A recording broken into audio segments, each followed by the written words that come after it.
Hey smart people, और क्या हाल है? You are most welcome to this beautiful session and you can see we are starting the part number 2 of plant growth and development, right? तो यार अभी तक हम बात कर चुके हैं आपकी कुछ बेसिक्स की, जैसे कि हमने देखा था पिछली क्लास में कि हम लोगों ने डिस्कशन किया था कि how the growth actually happens, कैसे डेवलपमेंट होता है ना, टाइप्स ऑफ ग्रोथ क्या क्या होते हैं, we have seen that thing. आज की इस मुलाकात में हम बात करने वाले हैं दो इंपॉर्टेंट टॉपिक के बारे में। पहला होगा आपका फोटो पीरियडिज्म और दूसरा आपका होगा वर्नलाइजेशन, राइट? दोनों ही इंपॉर्टेंट टॉपिक है। जैसे मैं अगर आपसे एक सवाल पूछूं तो इट्स लाइक एक प्लांट है, उस प्लांट में लीव्स है, ठीक है? अब मैं अगर आपसे कहूं कि अगर को उस प्लांट में आपने सारी की सारी लीव्स निकाल दी तो उस प्लांट में फ्लावरिंग नहीं होगी। यू विल बी लाइक ये कैसी बेकार सी बात है ना? लीव्स का फ्लावर से क्या कनेक्शन? तो ये बात होती है and you will understand this thing once you complete the topic of photoperiodism and vernalization, ठीक है? तो ऐसी कुछ इंटरेस्टिंग बातें हम जानने वाले हैं और आइए फटाफट से स्टार्ट करते हैं इस टॉपिक को और इसके बाद हम कुछ क्वेश्चंस भी करेंगे, ठीक है?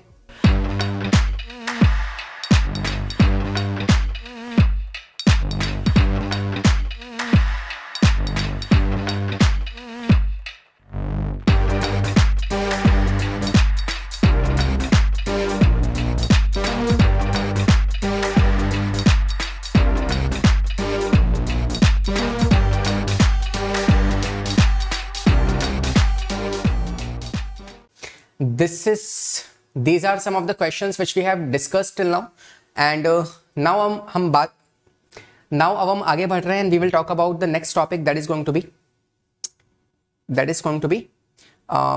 phases of development, right? तो phases of development और इसके अलावा हमें दो टॉपिक और पढ़ने हैं, वर्नलाइजेशन एंड फोटो पीरियडिज्म। तो ये स्टार्ट करते हैं। सबसे पहले हमने ग्रोथ प्रॉपर्ली समझ चुके हैं कि ग्रोथ होती क्या है। नाउ थोड़ा सा डिस्कशन करते हैं डेवलपमेंट के ऊपर, है ना? डेवलपमेंट क्या है? डेवलपमेंट कुछ नहीं है, मैंने आपको स्टार्टिंग में ही बताया था कि this development is equals to growth plus differentiation, growth plus differentiation, ठीक है? अब होता क्या है कि डेवलपमेंट को आप बहुत ही सिंपल लैंग्वेज में आप समझोगे तो इसका मतलब होता है लाइफ के अलग अलग फेजेस, ठीक है? जैसे हमारी लाइफ में भी क्या होते हैं, एक बचपन का फेज था, उससे हम बड़े हुए, है ना? हमारे पास एक अलग फेज आया टीनेजर्स वाला, सो कूल टीनेजर्स, है ना, कि हम बाइक पे जा रहे हैं, कॉलेज जाएंगे, है ना, सेल्फी लेंगे, दैट्स अ डिफरेंट फेज। फिर आप और मैच्योर होते हो, यू बिकम एडल्ट, है ना, और फिर उसके बाद एल्डर होते हैं, फिर लास्ट में RIP, चच्चा, रेस्ट इन पीस, ठीक है? तो ऐसे फेजेस जो होते हैं वो प्लांट की लाइफ में भी आते हैं और वो फेजेस आपके सामने मेंशन्ड भी हैं, ठीक है? कौन कौन से फेजेस हैं? पहले आपके पास होता है कैसा, सीड जर्मिनेशन, ठीक है? उसके बाद आपकी सीडलिंग फॉर्मेशन होती है, फिर आपके पास जुवेनाइल फेज आता है, फिर मैच्योरेशन, फिर आपकी फ्लावरिंग होती है, फ्लावरिंग के बाद फिर आपका सीड फॉर्मेशन होता है और लास्ट में सेनेसेंस फेज आता है। तो this is what the sequence we are having, जो एक प्लांट जो है वो अपनी लाइफ में फेस करता है। तो पहले सीड फॉर्मेशन और फिर आएगा आपके पास सीडलिंग फॉर्मेशन, जो कि एक नर्सिंग प्लांट जिसे आप कहते हो, है ना? जुवेनाइल, उसके जवानी का फेज, ठीक है? फिर वो मैच्योर हो जाएगा, उसमें फ्लावरिंग शो होगी, फ्रूट फॉर्मेशन, सीड फॉर्मेशन और लास्ट में सेनेसेंस, ठीक है?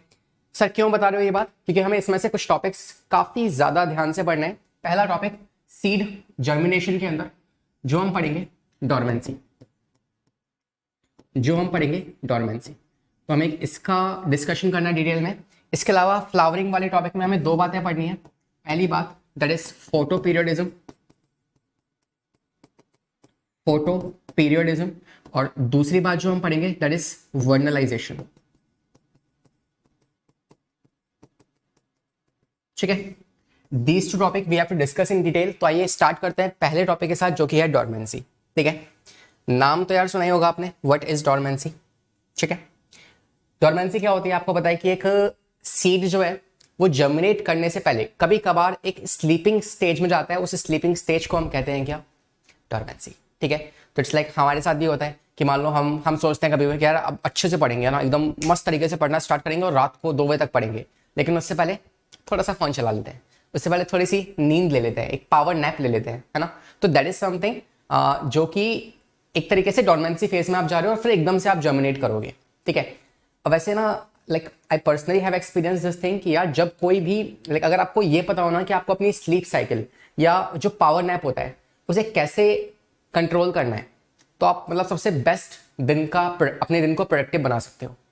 लाइक अगर आपको कहते हैं कि अगर आप अपने खाने के बाद, लंच के बाद अगर 25 मिनट की पावर नैप लोगे ना तो आपकी जो एफिशिएंसी है वो 35% तक बढ़ जाती है। And it's true also, I have personally experience that thing, ठीक है। और इसके अलावा अगर आप मान लो 2 घंटे पढ़ रहे हो, 4 घंटे पढ़ रहे हो और आपने उसमें से आधे घंटे का नैप ले लिया, पावर नैप, और सही समय पे आप उठ भी गए, आपको पावर नैप कंट्रोल करना आ गया, तो जो एफिशिएंसी आपकी पढ़ाई में आएगी ना, जो प्रोडक्टिविटी आएगी, उसे आप कंट्रोल नहीं कर, उसे आप मेजर नहीं कर सकते, ठीक है।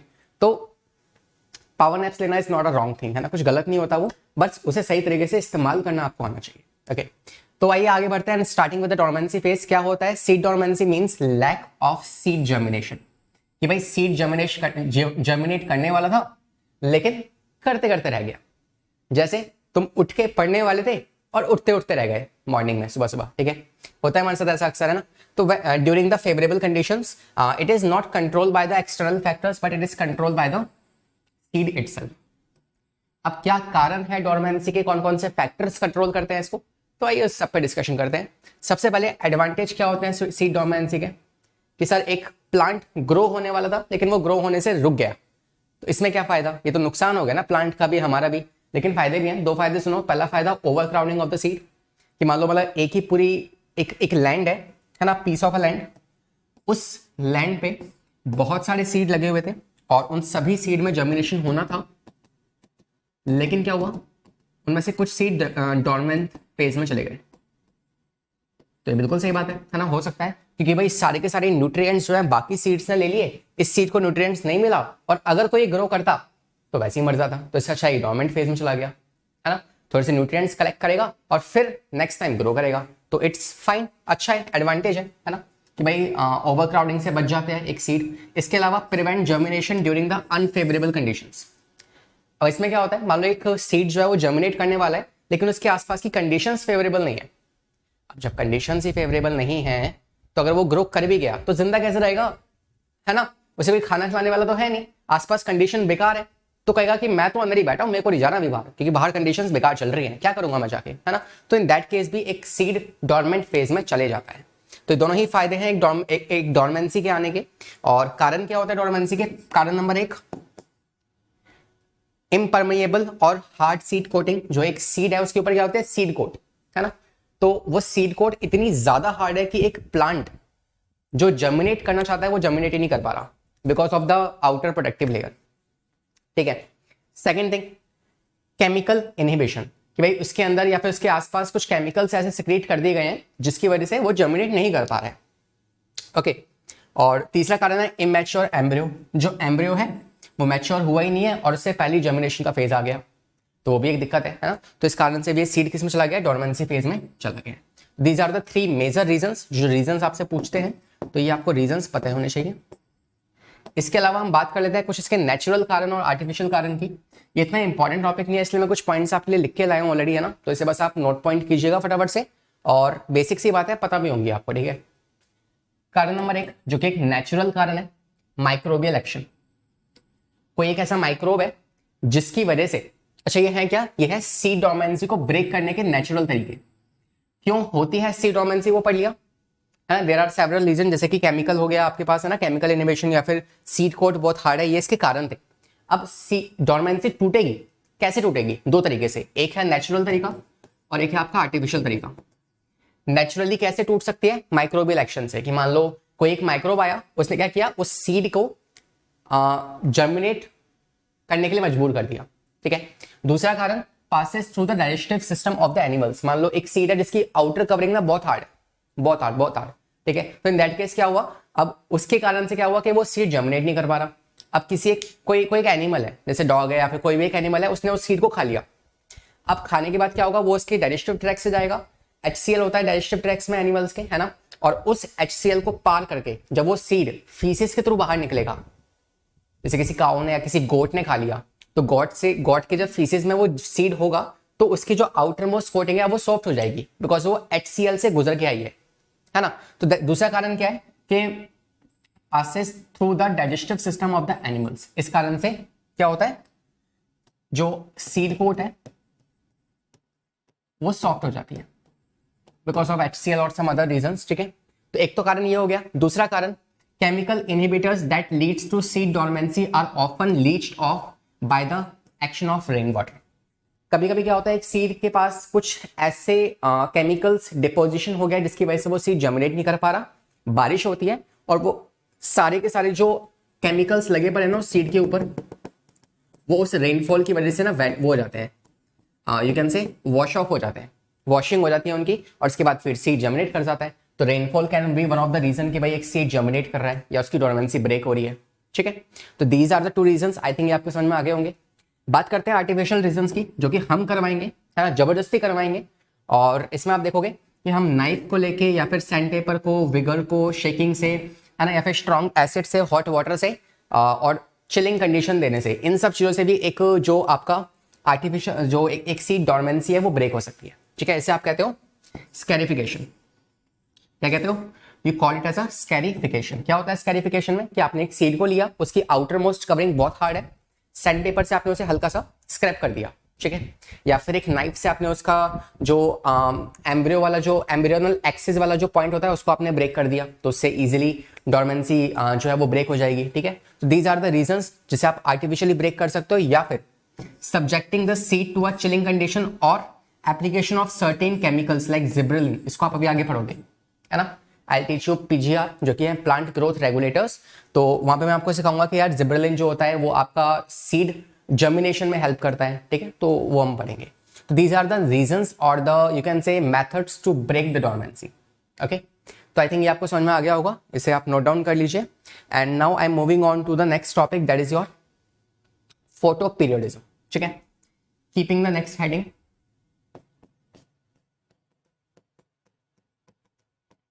Photo periodism. बात करते हैं इसकी कि क्या होता है ना। देखो, फोटो पीरियडिज्म में क्या होता है कि पहले इसके नाम से इसका मतलब निकालते हैं। फोटो, फोटो का मतलब क्या होता है? खींच मेरी फोटो, दैट मींस लाइट। ठीक है, फोटो का मतलब क्या होता है? लाइट। तो मतलब कि लाइट की प्रेजेंस में प्लांट जो है वो अपनी फ्लावरिंग शो करने वाला है। ठीक है, अब मैंने आपसे कहा था ना कि एक लीफ अगर नहीं होगी पूरे प्लांट पे, like let me repeat this thing, कि अगर मान लो पूरी एक प्लांट है, उस प्लांट पे लीव्स आपने सारी की सारी लीव्स तोड़ दी, तो एक प्लांट फ्लावरिंग भी शो नहीं कर पाएगा। क्यों नहीं कर पाएगा?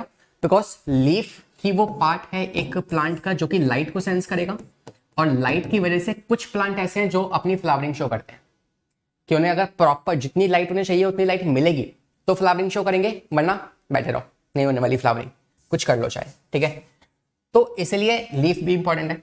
लेकिन यहाँ पे हम क्या पढ़ने वाले हैं? लाइट और फ्लावरिंग के बीच का रिलेशनशिप पढ़ेंगे। तो सबसे पहली चीज, हमारे पास दो तरह के फ्लावर्स होते हैं, एक होते हैं या प्लांट होते हैं, एक होते हैं शॉर्ट डे प्लांट, ठीक है, और एक होते हैं हमारे पास लॉन्ग डे प्लांट्स। कहाँ लिखे? यहाँ लिख लें। सेकेंड हमारे पास है लॉन्ग डे प्लांट्स। ठीक है, कुछ होते हैं शॉर्ट डे, कुछ होते हैं long day. Just lock it, I think it is visible to you. दो तरह के प्लांट्स हमारे पास है ना, let me just make a separation also so that become easy for you to understand. देखो, अब कहानी क्या है? कहानी कुछ ऐसी है कि हमारे पास एक दिन है, ठीक है, उस दिन में क्या है हमारे पास, ये देखो,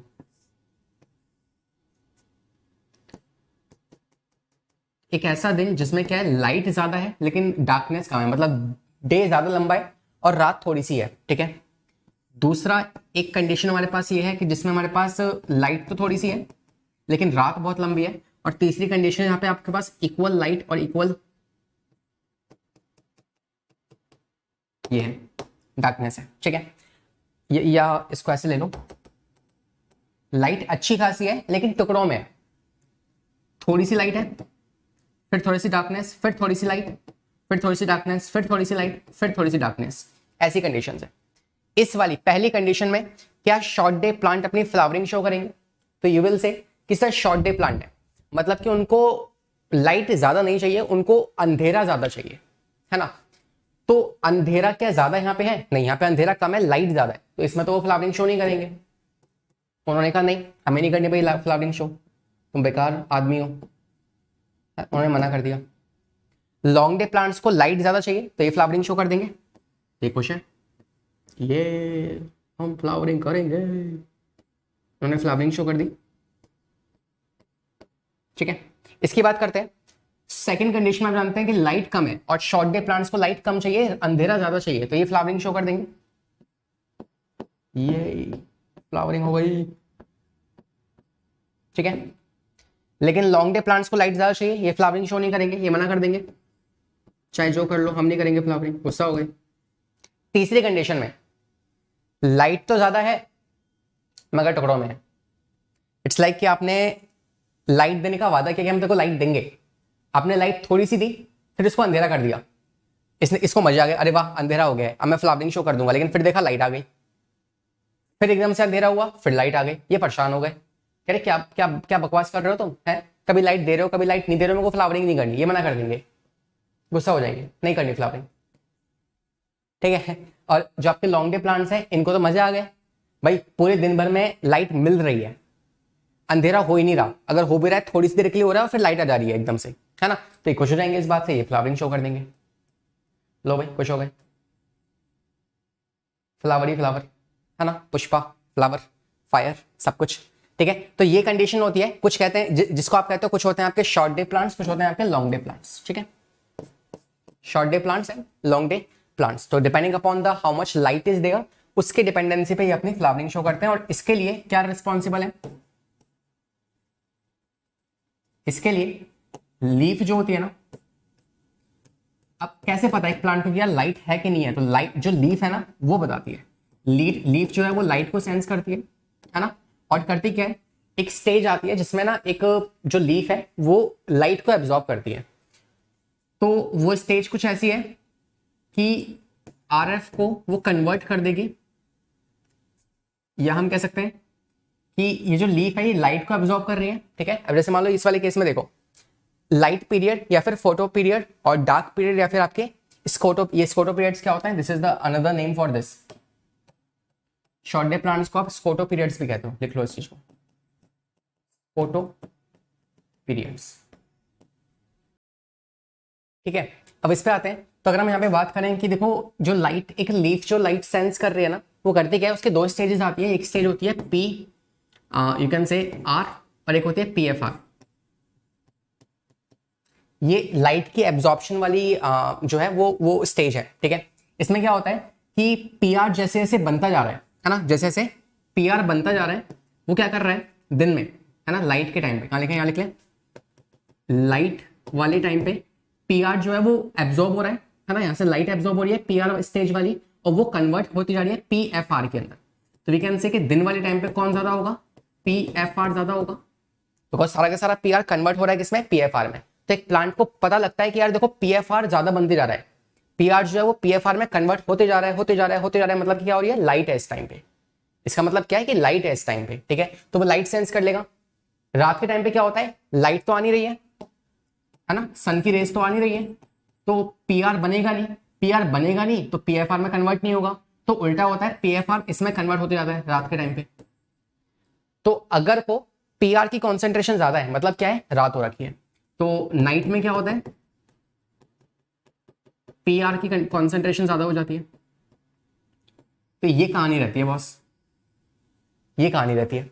इससे एक प्लांट जो सेंस कर लेता है कि भाई दिन है या फिर रात है। अब मैं आपसे एक सवाल पूछूं तो मुझे ये बताऊं, P F are upon P R अगर 1 से बड़ा है, क्या कंडीशन होगी, दिन या फिर रात, दिन या फिर रात। देखें, अगर को पी आर ज्यादा है तो फ्रैक्शन कैसा आएगा, 1 से छोटा आएगा, लेकिन 1 से बड़ा फ्रैक्शन है, मतलब पी एफ आर ज्यादा होना चाहिए, और पी एफ आर अगर ज्यादा है मतलब क्या होगी, लाइट होगी। तो ये कंडीशन कौन सी है, ये लाइट वाली कंडीशन है, मतलब दिन हो रखा है। ठीक है, तो ये कौन से प्लांट की कंडीशन है, ये है आपके लॉन्ग डे प्लांट्स की कंडीशन, ये वाली। ऐसी मैं आपसे कहूं कि अगर P F are upon P R जो है वो छोटा हो 1 से, तो ये कंडीशन किसकी होगी, तो आप जानते हैं ये 1 से छोटा कब होगा, जब पी आर की वैल्यू ज्यादा होगी। अगर वो पी आर की वैल्यू ज्यादा है मतलब क्या होगी, नाइट होगी, तो ये नाइट वाली कंडीशन है। तो ऐसे भी सवाल आ सकता है, इस बात को ध्यान रखिएगा। ठीक है, तो we are done with this topic, जो कि आपका फोटो पीरियडिज्म। इसमें क्या देखा हमने, कुछ प्लांट्स होते हैं जो कि आपके लॉन्ग डे हैं, कुछ शॉर्ट डे प्लांट्स होते हैं, कुछ आपके जो है न्यूट्रल है। तीसरे केस में क्या है कि डिपेंड करता है। ठीक है, और एक कुछ होते हैं आपके प्लांट जो न्यूट्रल है, जिनको लाइट से फर्क ही नहीं पड़ता, तो ज्यादातर प्लांट्स कैसे हैं, लाइट से फर्क नहीं पड़ता। कुछ प्लांट जैसे टबैको की स्पीशीज, जैसे एग्जाम्पल है फोटोपीरियडिज्म का टबैको स्पीशीज। टोबैको की जो स्पीशीज होती है ना, वो फोटोपीरियडिज्म शो करती है। ठीक है, तो ये हो गया हमारा ये वाला टॉपिक खत्म। यहाँ पे आते हैं अगले टॉपिक के, जो कि है वर्नलाइजेशन। ठीक है, लेट्स टॉक अबाउट दिस। तो बहुत ही इजी टॉपिक है, निहायत ही इजी। इसमें क्या होता है सिंपली कि एक फ्लावर को या एक प्लांट को एक स्टिमुलस चाहिए कि भाई मैं फ्लावरिंग कर दूं। जैसे फोटोपीरियडिज्म एक स्टिमुलस था, जहां पे लाइट मिल रही है तो फ्लावरिंग हो रही है। ऐसे कुछ प्लांट्स में कौन सा स्टिमुलस होता है, वर्नलाइजेशन। जैसे कि you can say cold condition, cold या फिर winter, it can be the stimulus. और या सिंपली मैं लिखता हूं यहाँ पे low temperature. Low temperature is the stimulus for plants to flower. जैसे उन्हें ठंड वाला स्टिमुलस मिलेगा वो फ्लावरिंग शो कर देंगे। ऐसे कुछ प्लांट्स होते हैं। ठीक है, तो क्या होगा इसमें, depending upon the quantity and qualitative exposure of the environment, है ना। लो टेम्परेचर है, कितना मिल रहा है, कितनी देर के लिए मिल रहा है, उस बात पे फ्लावरिंग डिपेंड करती है। This is called as vernalization. बात समझ में आ गई। तो ऐसे वाले प्लांट जिनको अगर को एक लो टेम्परेचर का स्टिमुलस मिल गया, इन दैट केस वो फ्लावरिंग शो कर देंगे, उसे आप कहते हो वर्नलाइजेशन। इसके डिपेंडेंसी पे दो तरह के प्लांट्स होते हैं, एक होते हैं आपके एनुअल, एक होते हैं आपके पेरिनियल। एनुअल जो है ये आपके यू कैन से, यहां पे मैं लिखता हूं, कुछ होता है मोनोकार्पिक। व्हाट आर मोनोकार्पिक, जो अपनी पूरी लाइफ साइकिल में सिर्फ एक ही बार फ्लावरिंग शो करते हैं, बिकॉज उन्हें एक ही बार ठंड का स्टिमुलस मिलता है। भाई पूरे साल में एक ही बार ठंड आती है ना, तो एक ही बार स्टिमुलस मिल रहा है ठंड का, और उसी टाइम पे वो फ्लावरिंग शो कर देंगे। तो ये आप इसे फर्दर दो तरीके से डिवाइड कर सकते हो, एक होता है एनुअल, एक होता है बाइनियल। ठीक है, एनुअल और बाइनियल। अब देखो इसमें क्या है, इसमें आपको एग्जांपल्स ध्यान रखने हैं। एग्जांपल से क्वेश्चंस आता है, बिकॉज एनसीईआरटी में एग्जांपल्स काफी अच्छे दिए गए हैं। एनुअल जो है उसके एग्जांपल्स दिए गए हैं बार्ले एंड वीट। ठीक है, दीज टू एग्जांपल्स। और बाइनियल के एग्जांपल्स जो दिए गए हैं वो हैं आपके cabbage, carrot. These are the examples for cabbage ही दिया मेरे ख्याल से ना, एक बार क्रॉस चेक कर लीजिएगा। तो these are the examples for this. ठीक है, तो this is what we have the vernalization. इसका सिंपल सा मतलब है कि भाई एक प्लांट को विंटर चाहिए। भाई देखो एक कॉमन सी बात है कि अगर एक प्लांट को सर्दी मिली, मतलब उसने सर्दी से पहले ही फ्लावरिंग शो कर दी और एकदम से बहुत ठंड आ गई, तो फ्लावर्स तो ऐसे ही मर जाएंगे उसके, और हार्वेस्टिंग भी नहीं हो पाएगी। तो इसीलिए एक प्लांट चाहता है कि यार फटाफट से जितनी ठंड आनी है आ जाए, है ना, मुझे ठंड का स्टिमुलस मिल जाए, मुझे पता लग जाए कि ठंड आके जा चुकी है। ठीक है, अब उसके बाद वो फ्लावरिंग शो कर देगा। तो एक प्लांट को विंटर का स्टिमुलस चाहिए कि भाई वो स्ट्रेस फ्री हो जाए, भाई अब ठंड चली गई है, अब मैं फ्लावरिंग शो कर सकता हूं, उसे पता लग जाए एटलीस्ट, उसे आप कहते हो वर्नलाइजेशन। ठीक है, तो should we complete this topic also. And perennial plants क्या हैं, जो आपके ये देखो एनुअल है, जो एक साल में जीते हैं और अपने फ्लावरिंग शो कर लेते हैं एक साल के अंदर। ये 2 साल के अंदर अंदर एक बार फ्लावरिंग शो करते हैं, 2 साल तक जीते हैं। और ये हैं जो 2 साल से भी ज्यादा जीते हैं। ठीक है, तो these are the 3 kind of monocarpic plants, जो आपको आई थिंक समझ में आ चुके होंगे। And shall we complete this vernalization topic also. ठीक है, तो ये टॉपिक भी हमारा कंप्लीट होता है। अब हम बढ़ेंगे आपके नेक्स्ट टॉपिक की तरफ, जो कि है आपके फाइटो हॉर्मोन्स। नाउ हम आगे बात करेंगे फाइटो हॉर्मोन्स के बारे में, जिसे आप पीजीआर के नाम से भी जानते हैं। PGR which is nothing but plant growth regulators. In fact ये जो है 2 तरह के हो सकते हैं। This plant growth regulators can be of 2 type. पहला पीजीआई और दूसरा पीजी, या लिख लो PGP, PGI. But this PGP मतलब होता है कि प्लांट ग्रोथ प्रमोटर्स, कुछ होता है प्लांट ग्रोथ इनहिबिटर्स। दोनों के एग्जांपल्स हम देखेंगे।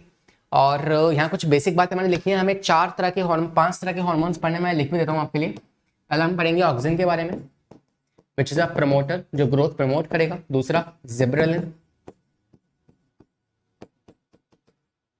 ठीक है, दूसरा जिब्रेलिन। और तीसरा साइटोकाइनिन। ठीक है, यहां हम पढ़ेंगे पीजीआई जो कि इनहिबिट करेंगे, उसमें पहला आएगा आपका एबीए एब्सिसिक एसिड। ठीक है, एब्सिसिक एसिड। और दूसरा आप पढ़ोगे एथाइलिन। एथाइलिन क्या एक गैस होती है। ठीक है, तो ये दोनों क्या होते हैं, प्रमोट करती है। और इन्हीं के बारे में कुछ बेसिक केमिकल जो नेचर है इनका वो मैं लिख के लाया हूँ आपके लिए। पहली बात, जो आपके जो ऑक्सीजन का है, ऑक्सीजन ऑक्सीजन जो है वो कौन से ग्रुप से या इसका डेरिवेटिव कौन है ना, किससे बनता है ये ऑक्सीजन, तो it is belonging from the indole group. ठीक है, कौन सा ग्रुप है, इंडोले ग्रुप से ही बिलोंग करता है। इसको हम पढ़ेंगे। आपका you have different type of indole group, जैसे indole 3 acetic acid, indole 3 butyric acid. ठीक है, तो एग्जांपल्स हैं ऑक्सीजन के। दूसरा आपका जिब्रेलिन जो है, it is terpene derivative. It is terpene derivative होता है ये। और ये ट्रिप्टोफैन, इसका प्रिकर्सर कौन है, tryptophan is the precursor for oxygen. और जो टर्पीन है it is the precursor for gibberellin. ठीक है, तीसरा साइटोकाइनिन के लिए कौन प्रिकर्सर है या हम कह सकते हैं डेरिवेटिव कौन है, तो ये एडेनिन डेरिवेटिव होते हैं। एडेनिन आप पढ़ोगे आगे क्लास 12th में, जहां पढ़ोगे उसके बारे में, you can say about the DNA. ठीक है, तो वहां पे आप पढ़ोगे इसको लेके, you will talk about, let's pink colour. आप बात करोगे वहां पे प्यूरिन और पायरिमिडीन के बारे में। प्यूरिन एंड पायरिमिडीन्स ये टाइप्स ऑफ नाइट्रोजनस बेसिस होते हैं। जो आपका है ये साइटोकाइनिन है, it is a purine derivative. Pyrimidine derivative नहीं है, ये प्यूरिन डेरिवेटिव है। इसमें दो चीजें आती हैं आपकी, दो तरह के नाइट्रोजनस बेसिस, एक होता है एडेनिन, एडेनाइन, और एक होता है ग्वानिन। तो पहली बात तो प्यूरिन है, प्यूरिन में से भी कौन सा, एडेनिन या फिर ग्वानिन, तो एडेनिन। तो एडेनिन डेरिवेटिव है, प्यूरिन एडेनिन डेरिवेटिव भी कहते हैं। ठीक है, और जो एब्सिसिक एसिड है, it is what, it is the carotene derivative. Carotene आप जानते हैं, these are the storing pigments, जो कलर पिगमेंट्स होते हैं प्लांट्स के अंदर। और उस कैरोटीन में भी कौन सा वाला पिगमेंट है इसका प्रिकर्सर, वो है वियोला ज़ैंथिन। ठीक है, Viola xanthine is the precursor for this abscisic acid. ठीक है, तो इतना कुछ केमिकल नेचर था जो मैंने डिस्कस किया है, although it's not important for you, मगर कई बार इनके केमिकल नेचर से भी क्वेश्चंस आ जाते हैं। That is something which we have discussed. ठीक है, तो कोई भी लूप होल हमें नहीं छोड़ना है हमारी प्रिपरेशन में, तो for that we have discussed everything. ये मैं आपको ऑलरेडी बता ही चुका हूँ, है ना। प्रमोटर्स के एग्जांपल्स क्या हैं और आपके ग्रोथ के एग्जांपल्स क्या हैं। These are the two examples for inhibition and these are the examples for promotion. ठीक है, ये प्रमोट करवाएंगे। इथाइलिन को आप जनरली दोनों में रखते हो, है ना, आपके प्रमोटर भी और आपके इनहिबिटर भी, मगर ज्यादातर क्वेश्चन कोई एक ऑप्शन आए तो ऑप्शन आपका होगा ज्यादा, प्रेफरेंस किसको दोगे आप, प्रेफरेंस आपकी होगी कि वो आप उसे इनहिबिटर की तरह ट्रीट करो। ठीक है, चलिए, and now from there I am starting the first hormone that is auxin. तो तरीका क्या है, पैटर्न क्या है पढ़ने का, पहले हम बात करेंगे इन हार्मोन्स के डिस्कवरी के बारे में, हिस्ट्री के बारे में, कि कौन से साइंटिस्ट आए, किसने क्या कंट्रीब्यूशन दिया, है ना। किसी ने कहा कि देखो ऐसे होता है, किसी ने कहा देखो कुछ ऐसे होता है, तो हम देखेंगे भाई क्या एक्चुअल हिस्ट्री रही है, किसने इसको डिस्कवर किया है, पहली चीज। दूसरा हम पढ़ेंगे इसके एग्जाम्पल्स, और तीसरा इसके functions. Same for cytokinin, same for gibberellin, same for acetic acid and abscisic acid, और सेम फॉर आपके लास्ट जो कि है इथाइलिन के बारे में, सारी बातें सेम होंगी। ठीक है, तो पैटर्न क्या है, pattern first discovery, second pattern that is आप पढ़ोगे इनके यूजेस या आप कह सकते हो एग्जांपल्स, और तीसरा इनके फंक्शंस क्या होते हैं। That is what is going to be the pattern. Starting with the first one, auxin. समझो ध्यान से, ऑक्सिन की डिस्कवरी की शुरुआत किसने करी, या हम कह सकते हैं भाई जो हार्मोन्स है, प्लांट हार्मोन्स, इनकी डिस्कवरी की शुरुआत किसने करी, तो उसमें सबसे पहला नाम आता है Charles Darwin. Charles Darwin and Francis Darwin. मैं शॉर्ट नोट्स लिखवाऊंगा, शॉर्ट पॉइंट्स लिखेंगे इनके बारे में, हमें डिटेल में नहीं जाना है। ठीक है, उसके लिए आप प्रॉपर लेक्चर्स रेफर कर सकते हो। चार्ल्स डार्विन, फ्रांसिस डार्विन ने शुरुआत कर दी किसको लेके, आपके ऑक्सिन की डिस्कवरी को लेके। इन्होंने एक्सपेरिमेंट कौन से वाले प्लांट पे किया था, तो they perform the experiment on cotyledon of canary grass. Canary grass का जो कॉलेप्टाइल होता है ना, कॉलेप्टाइल जो कि प्लांट के लिए फोटोट्रोपिज्म शो करता है ना, बेंडिंग शो करता है, तो उस पर उन्होंने अपना पहला एक्सपेरिमेंट परफॉर्म किया, जिसे आप कहते हो बेंडिंग कर्वेचर एक्सपेरिमेंट। ठीक है, तो that is something which they just try, और उन्होंने कुछ कुछ डिस्कवरी करी मगर उस डिस्कवरी को और ज्यादा बेटर करने के लिए, इंप्रूव करने के लिए एक और साइंटिस्ट आते हैं जिनको ऑक्सीजन की डिस्कवरी का, ऑक्सीजन के नाम का श्रेय जाता है। ठीक है, वो कौन है? तो इसी में एक और साइंटिस्ट का नाम है जिनका नाम है आपके डब्ल्यू वेंट। ठीक है, इन्होंने पहली बात तो he gave the term oxygen. ठीक है, this is the first thing. Second बात, इन्होंने ही डिस्कवरी के लिए पूछा किसने डिस्कवर किया है ऑक्सीजन, तो वो कौन है? वो है आपके डब्ल्यू वेंट। ठीक है, और इसके अलावा इन्होंने कौन से वाले प्लांट पे एक्सपेरिमेंट किया था? तो he did the experiment on oat seedling, जिसका साइंटिफिक नेम है अवीना। ठीक है, तो उन्होंने अवीना की कर्वेचर बाइंडिंग की और लेके इन्होंने अपना एक्सपेरिमेंट किया था। And I hope this is also clear to you.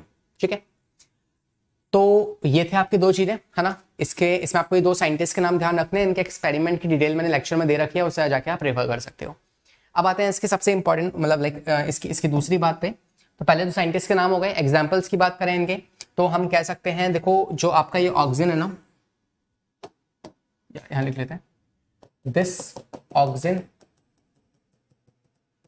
This oxygen is first of all इसका डेरिवेटिव है, तो इट इज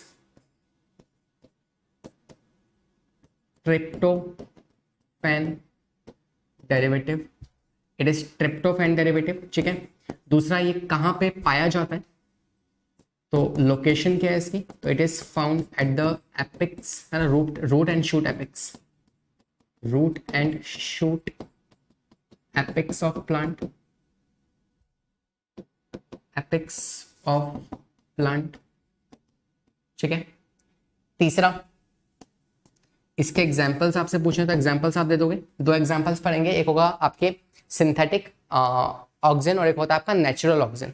दोनों की बात कर लेते हैं। अगर हम ऑक्सीजन की बात करें तो दो तरीके से होगा, एक होता है सिंथेटिक, एक होता है यू कैन से नेचुरल।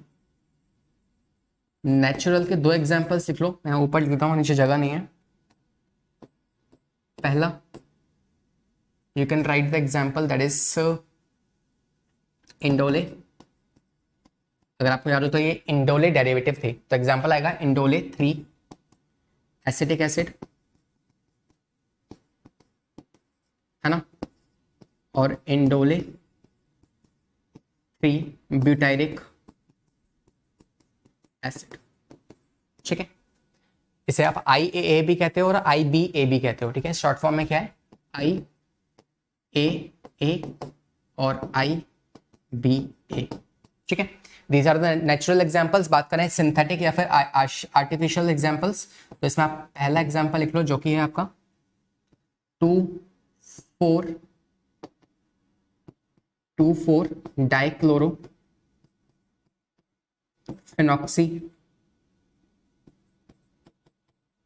फिनॉक्सी एसिटिक एसिड, और दूसरा 2,4,5 ट्राइक्लोरो फिनॉक्सी एसिटिक एसिड। ठीक है, और तीसरा नैफ्थलीन एसिटिक एसिड। ठीक है, these are the 3 examples for this synthetic part। ठीक है, तो we have done about the basics of this oxygen. अब बात करते हैं इसके एग्जांपल्स की या फंक्शंस की बात करते हैं। अच्छा, एक बात और ध्यान रखना इसके बारे में कि इसका एक टेस्ट होता है ना, या मैंने कहीं लिखा हुआ है क्या, आई थिंक नहीं लिखा हुआ, कोई नहीं, हम लिख लेते हैं इस बात को। यहाँ पे हम लिखते हैं इसका एक टेस्ट होता है, बायो एसे टेस्ट। क्या है ये बायो एसे टेस्ट? ये कुछ ऐसे टेस्ट होते हैं जो कि लिविंग ऑर्गेनिजम्स पे परफॉर्म किए जाते हैं। It can be plant, it can be animal, just to check the chemical composition या फिर टॉक्सिक इफेक्ट या हार्मफुल इफेक्ट या बेटर इफेक्ट के लिए। ठीक है, तो कोई भी आपने, जैसे होता है ना कि चूहे को पकड़ लो, चूहे पे एक्सपेरिमेंट कर दो, होता है ना, उसकी बलि चढ़ जाती है हमेशा। चूहा कहेगा यार मैंने क्या किया है, इन इंसानों का, कि मेरे पे एक्सपेरिमेंट करते रहते हैं सारे के सारे। तो वो चूहे जो है ना, it's like we are treating them as a bioassay test. तो किसी भी लिविंग चीज पे टेस्ट करना, किसी भी केमिकल को टेस्ट करना, so that to know the chemical composition, toxic effect, harmful effect of that chemical. ठीक है, इसे कहते हैं बायो एसे टेस्ट। तो इसके ऊपर बायो एसे टेस्ट किया जाता है किसका, ओट कर्वेचर बेंडिंग, है ना, या इसे अविना कर्वेचर बेंडिंग भी कहते हैं। तो ये वाला टेस्ट करते हैं। और दूसरा रूट इनहिबिशन टेस्ट। तो ये दो क्या है, ये दो बायो ऐसे टेस्ट हैं, इस बात का ध्यान रखो, बस ध्यान रख लो, है ना। इससे क्वेश्चन अगर आएगा तो वैसे बहुत चांसेस कम है, मगर आ भी जाता है तो आप आपको ये नाम पता होने चाहिए। आइए लिखते हैं इनके एग्जांपल्स क्या होते हैं। तो फॉर एग्जांपल्स अगेन बच्चों को बहुत परेशानी होती है कि सर एग्जांपल कैसे याद हो, तो आइए इसके एग्जांपल की एक ट्रिक लिखते हैं, है ना। That is father see you doing study. होता है ना, कई बार हम सच में पढ़ रहे होते हैं, सच में पढ़ने का मतलब सच में पढ़ रहे हैं, है ना। जनरली क्या होता है कि यार हमें कोई देख नहीं रहा है ना, हम मजे कर रहे हैं, और जैसे कोई आता है हम एकदम से बुक खोल के बैठ जाते हैं कि हाँ देखो मैं किताब पढ़ता हूँ, है ना। होता है ना कि अपने आप को ईगो वाला कि हाँ मैं देखो कितना पढ़ता हूँ मैं, है ना। तो ऐसे क्या होता है, कभी कभी हम सच में पढ़ रहे होते हैं और कोई आ जाए तो भाई साहब उस टाइम पे तो हमें ऐसा फील होता है कि मतलब अब तो हम रॉकेट साइंस लेंगे, है ना, सीधा एकदम से। तो इतने पढ़ाकू बच्चे हैं हम। तो वही वाला सीन हो रहा है कि मतलब फादर एकदम से आ गए रूम के अंदर और तुम पढ़ रहे थे, सच में पढ़ रहे थे, ठीक है। तो वो वाली कहानी है ना, सच में फादर आ गए और सच में तुम पढ़ रहे थे। तो फादर में स्पेलिंग ए यहाँ पे रखी है मैंने जानबूझ के, ठीक है। तो फादर एक्स मतलब आप दोनों के बीच में, ठीक है। तो फादर एक्स और सी यू डूइंग स्टडी। फिर से सी मतलब देखा, इसको मैंने शॉर्ट फॉर्म में मैसेज फॉर्म में सी लिख दिया, ठीक है। सी यू डूइंग स्टडी। तो ये इस ट्रिक से सारे के सारे फंक्शन लिखते हैं किसके, आपके इस ऑक्सिन के। पहला एफ से क्या होगा, फेमिनिज्म इफेक्ट, ठीक है। कौन सा इफेक्ट, फेमिनिज्म इफेक्ट लेके आते हैं कौन, ये ऑक्सिन, है ना। फ्लावरिंग शो कर देते हैं कुछ प्लांट्स में, तो दे शोज अ फेमिनाइन इफेक्ट, मतलब ये फीमेल फ्लावर को ग्रोथ करने में हेल्प करते हैं। दूसरा ए stands for abscission, abscission of plant part. कौन से पार्ट का एब्सेशन करता है, एब्सेशन मतलब क्या होता है, रोक देना, कट ऑफ कर देना। कि मान लो I was just using my hand, मैं अपने हाथ को यूज कर रहा था और हाथ कट गया, तो there is a abscission of hand, मतलब हाथ कट गया, ठीक है। तो this is called as a abscission. और ये कौन से प्लांट का एब्सेशन करते हैं, ओल्ड पार्ट्स का। एक प्लांट में जो ओल्ड पार्ट है उनका एब्सेशन कर देंगे, उसको मार देंगे, इनका एब्सेशन हो जाता है। और यंग प्लांट्स का एब्सेशन नहीं करते हैं, बचाते हैं उसको बल्कि, ठीक है। इसको सेव करते हैं, इसको सेव करते हैं। कैसे करते हैं कि मान लो if this is a plant जिसमें ये एक ओल्ड पार्ट है, आपने इस प्लांट में क्या कर दिया, ऑक्सीजन डाल दिया। तो ऑक्सीजन क्या करेगा, इस वाले पार्ट से, पता है ये तो मरने ही वाला है, तो काम करो इसके अंदर का फूड निकालो, और जो यंग वाला पार्ट है ना, जो अभी ग्रो होने वाली, जिसकी ग्रोथ होने वाली है, उसके पास खाना भेज दो। तो यहाँ पे फ्लोएम की ट्रांसपोर्टेशन ज्यादा करवा के इस वाले पार्ट को एब्सेशन हटा देगा, तोड़ देगा या विल्टिंग करवा देगा। It is called as abscission of older parts. ये काम है किसका, आपके ऑक्सीजन का। तो A for abscission of plant parts. T stands for tea plantation में हेल्प करते हैं, ये टी प्लांटेशन में हेल्प करते हैं। चौथा एच स्टैंड्स फॉर हर्बिसाइडल, ये हर्बिसाइड की तरह इस्तेमाल होते हैं, है ना। हर्बिसाइड में भी कौन, ये डाइकॉट वीड्स जो होते हैं ना, उनको मारते हैं, उनको किल करते हैं। बट जो मोनोकॉट वीड्स है ना, जैसे ग्रासेस, लॉन ग्रास, उन्हें कुछ नहीं करते, उन्हें कुछ नहीं करते। क्यों नहीं करते, इसका अब एग्जैक्ट आंसर तो यार क्या ही बताऊं, है ना। इसके ऊपर डिस्कवरी अभी भी चल रही है ना, it is not fully known. लेकिन ऐसा माना जाता है कि यार देखो डाइकॉट्स जो है उनमें क्या होता है, ब्रॉड लीफ होती है ना, पढ़ा होगा आपने, dorsiventral leaf, broad leaf. और मोनोकॉट्स में क्या होती है, पतली सी लीफ होती है, जैसे ग्रासेस के अंदर बहुत पतली सी लीफ होती है। तो क्या होता है, जो ऑक्सीजन है वो आपके लीफ वाले पार्ट से ही एंट्री लेता है, और आपका जो डिफरेंट पार्ट्स है ना, जैसे एक बायोसिंथेसिस हो गया प्लांट का, या फिर उसके ट्रांसपोर्टेशन की बात कर लो, या कोई भी मेटाबॉलिक एक्टिविटी की बात कर लो, एंजाइमेटिक एक्शन की बात कर लो, उन सबको रोक देगा, ठीक है। तो इस तरीके से वो डाइकॉट के जो वीड्स हैं उन्हें किल कर देगा, ठीक है। लेकिन मोनोकॉट में ये सब चीजें इतनी आसानी से नहीं हो पाती हैं, बिकॉज लीफ का सर्फेस एरिया बहुत कम है, तो एंट्री भी बहुत कम हो पाएगी। तो इस कारण से क्या होता है, वो मोनोकॉट को नहीं मारता, ठीक है। बट इसका अभी भी एग्जैक्ट आंसर नहीं पता है, it is on the discovery part, ठीक है। तो H for herbicidal, A again for apical dominance. Apical dominance क्या होता है, अपाइकल डोमिनेंस कि मान लो this is a plant I have, ये शूट है, इस शूट में ऊपर की तरफ क्या है, ऑक्सीजन बैठा हुआ है, और इस ऑक्सीजन की वजह से शूट तो लेंथ में ग्रो हो रही है, मगर जो साइड की ब्रांचेस है ना, वो साइड की ब्रांचेस निकल ही नहीं पा रही। मतलब because of this oxygen, because of the dominance of the oxygen, lateral branches cannot grow, lateral branches cannot grow. ठीक है, क्योंकि डोमिनेंस कौन कर रहा है, ऑक्सीजन, ऑक्सीजन इज डोमिनेंट। तो एक प्लांट लंबाई में तो ग्रो होते जाएगा, लेकिन साइड से ग्रो नहीं हो रहा। This is because of the oxygen, called as apical dominance. होता है ना एक क्लास में, हमारी क्लास में या हमारे ग्रुप में एक ऐसा बंदा होता है जिसका जो एकदम अपना रुतबा है ना, अपना अपना जोश ठोश बना के लगता है क्लास में कि हाँ भाई मेरे सामने फालतू नहीं बोलेगा। जैसे मॉनिटर है, मॉनिटर के सामने कोई फालतू नहीं बोलता, उसे पता है बोलेगा तो फिर फालतू में लेने के देने पड़ जाएंगे, है ना, नहले पे दला हो जाएगा। तो in that case it is a apical dominance, है ना। चलिए next, this R stands for root differentiation, है ना, इसे रूटोन भी कहते हैं, रूटोन। ये रूट डिफरेंशिएशन में हेल्प करता है। ठीक है, मान लो किसी एक प्लांट की डिफरेंशिएशन, ठीक है, मान लो एक किसी प्लांट की रूट नहीं आ रही है, उसकी रूट्स पे ऑक्सीजन स्प्रे करो और उसकी रूट आना स्टार्ट हो जाएंगी। ठीक है, अब रूट में भी कौन सी, मेन रूट या फिर लेटरल रूट्स, डिपेंड करता है आप कितना ऑक्सीजन डाल रहे हो। अगर आप 0.0001 पार्ट्स पर मिलियन इतना अमाउंट में ऑक्सीजन डालोगे तो मेन रूट आएगी, और इससे ज्यादा डालोगे 0.0001 पार्ट्स पर मिलियन से ज्यादा डालोगे तो उसकी लेटरल रूट्स आना स्टार्ट हो जाएंगी। ठीक है, डेटा आपको याद ही रखना, छोड़ सकते हो। नेक्स्ट, जाइलम डिफरेंशिएशन में भी हेल्प करता है।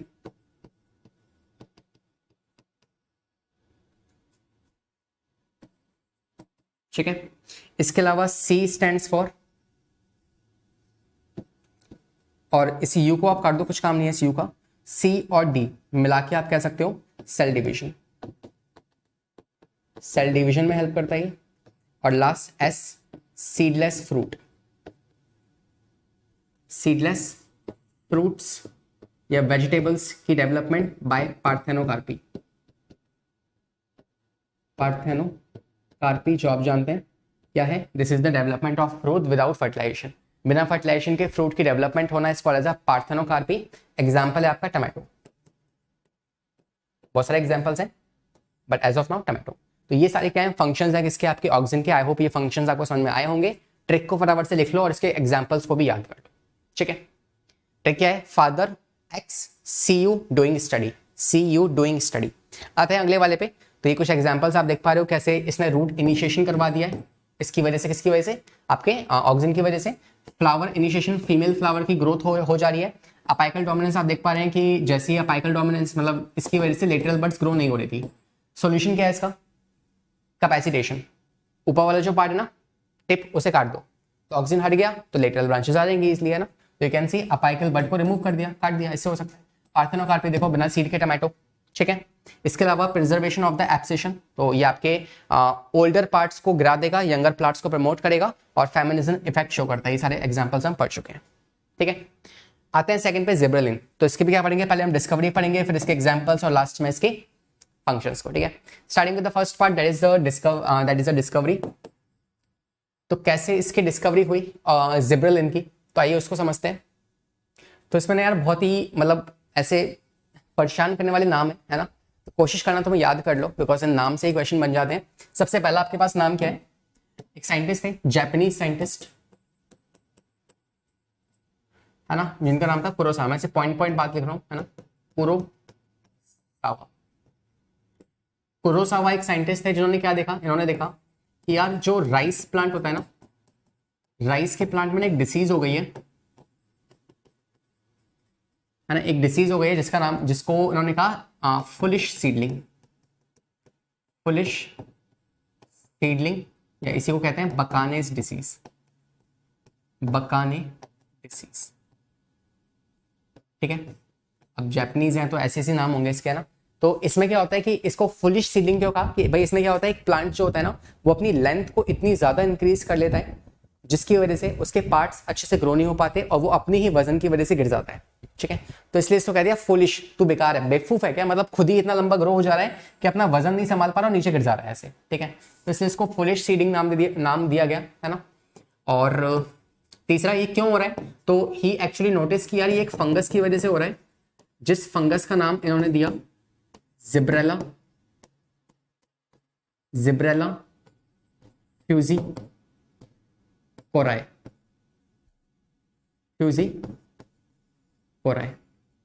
जिब्रेला फ्यूजी कोराए, ठीक है, ये इन्होंने इसको नाम दिया। और कौन सा फंगस था, जिब्रेला फ्यूजी कोराए। और फिर बाद में इसी को इसकी प्रॉपर अच्छे से स्टडी डिस्कवरी किसने करी, 3 साइंटिस्ट आए थे, याबूटा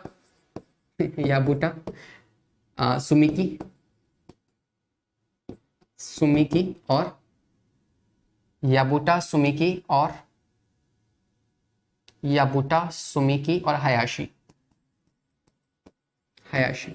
इन तीनों ने फर्दर इसकी डिस्कवरी करी। क्या हो गया मुझे आज, इसकी फर्दर डिस्कवरी करी, ठीक है। तो इस साइंटिस्ट के नाम आपको पता होने चाहिए, साइंटिस्ट के नाम अगर आपको पता है तो it will be easy for you to mark the questions answers for this particular topic, ठीक है। तो पहली बात, इन साइंटिस्ट के नाम, उस डिसीज का नाम आपको पता होना चाहिए। दूसरी बात पे आते हैं जहां से सवाल बन सकता है, दैट इज कि ये जो जिब्रेलिन है ना, ये जिब्रेलिन आपको पहली बात तो मिलेगा कहां से, तो you will find this, it is formed by plant and fungus और प्लांट दोनों में ही ये जिब्रेलिन बनता है, ठीक है। दूसरी बात और तीसरी बात आप कह सकते हो कि इसके एग्जाम्पल्स क्या है, एग्जाम्पल्स आप ले लोगे यहाँ पे, जैसे कि GA1, GA2, GA3, GA4 ऐसे करके हमें GA100 तक मिले। सबसे कॉमन कौन सा है, GA3 सबसे फर्स्ट डिस्कवर्ड था ये, और it is commonly used, it is very common, ठीक है। तो ये हो गया इसके कुछ टाइप्स, है ना, ये टाइप्स की बात कर ली हमने, इसकी डिस्कवरी की बात कर ली है। आइए बात करते हैं ऐसे कुछ फीचर्स की। तो आपको पता होना चाहिए कि ये जो आपका जिब्रेलिन है, जिब्रेलिन स्पेलिंग ध्यान से देखो, डबल एल और बीच में सिंगल आर। जिब्रेलिन जो है ये इसका डेरिवेटिव कौन है, तो इसका डेरिवेटिव जो है वो है, इसका जो डेरिवेटिव है वो कौन है, that is terpene is the derivative for this gibberellin. मैंने पीछे भी लिखवाया था आपको, अगर याद हो तो यू कैन सी, सबके डेरिवेटिव्स यहाँ लिखवा रखे हैं मैंने, तो उसको ध्यान रखना, ठीक है। Terpene is the derivative for this, ठीक है। Let me correct this spelling, terpene. और इसके बाद अगर आपसे पूछें कि ये कहाँ पाया जाता है, इसकी लोकेशन क्या है, तो you will say it is present एक एपिक्स, है ना, शूट एंड रूट एपिक्स, और मोस्ट इंपॉर्टेंटली ये पाया जाता है आपके एम्ब्रियोनिक डेवलपमेंट के टाइम पे। देखो, जी से जिब्रेलिन और जी से ही सीड जर्मिनेशन, तो जब सीड जर्मिनेट करेगा उसमें कौन सा हार्मोन मेन रोल प्ले करेगा, वो है आपका जिब्रेलिन, ठीक है। तो इन जगहों पे ये पाया जाता है। I think this is done, है ना, nothing else we can discuss here. और अब बात करते हैं इसके फंक्शंस की, ठीक है। तो हम उसके लिए यहाँ पे एक ट्रिक लिख लेते हैं। वो ट्रिक क्या है, गुड स्टूडेंट जिसका नाम है डेल के लैपटॉप आते हैं ना, लैपटॉप, तो good student Dell applied for BSc in general life science,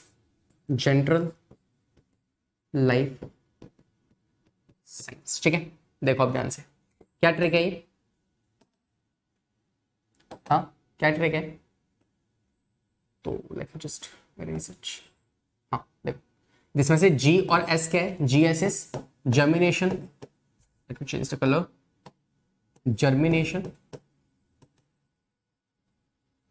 of seed, है ना। तो ये G से जिब्रेलिन और G से जर्मिनेशन ऑफ सीड, तो ये सीड के जर्मिनेशन में हेल्प करते हैं, उसे जर्मिनेट करवाते हैं। दूसरा डेल में DEL क्या है, डिले, और this S is for senescence, delay of senescence, मतलब ये बुढ़ापे को डिले कर देते हैं, ठीक है, बुढ़ापे को डिले कर देते हैं। इसके अलावा तीसरा पॉइंट है ए और पी, वेयर दिस ए और पी स्टैंड्स फॉर, जैसे एप्पल है, एप्पल में देखा होगा आपने, एप्पल की ना पहले शेप कुछ ऐसी होती थी, ऐसी कुछ, ठीक है, और आजकल शेप कैसी होती है एप्पल की, इट्स समथिंग लाइक दिस। इसका जो ये वाला पार्ट नहीं, ये इंक्रीज हो गया है ना, ऐसा कुछ ऐसी शेप होती है, थोड़ा सा लंबा हो गया ये, है ना। तो दिस इज जस्ट आपको पता है कि apple is what, it's a false fruit, जो कि थैलेमस का ही जो थैलेमस ही है वही एप्पल बन जाता है, ठीक है। तो उसकी साइज और उसकी शेप को इंक्रीज करवाना, साइज और उसकी शेप को इंक्रीज कौन करवाता है आपका, यही, ठीक है, जिब्रेलिन, ठीक है। इसके बाद बीएससी के आपके पास, BSc is for bolting,